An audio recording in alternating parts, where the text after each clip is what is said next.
Welcome back to part 2 of the video. And these first 6, what we're going to do is practice describing the transformation from the parent function f to the new function g. But before we get started on this, what I'd like to do is make a couple of quick changes because we just did the transformation for negative x. So we're going to cross that out and make it negative 3x.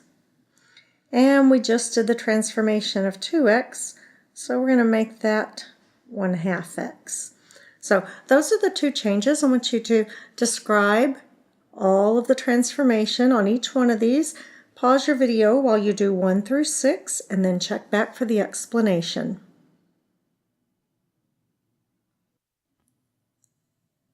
So you might want to take a moment and pause your video to check over and make sure that you got all of the transformations. If you missed one, go back and figure out what part of the equation caused that particular part of the transformation. Okay, so now let's go ahead and look at number 7. Number 7's got 5 different parts.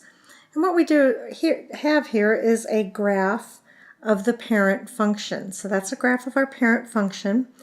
And what I want you to do is to write an equation that will make each one of these transformations true.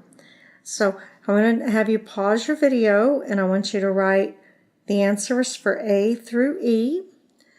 Double check, make sure that you've done everything that it's asked you to do.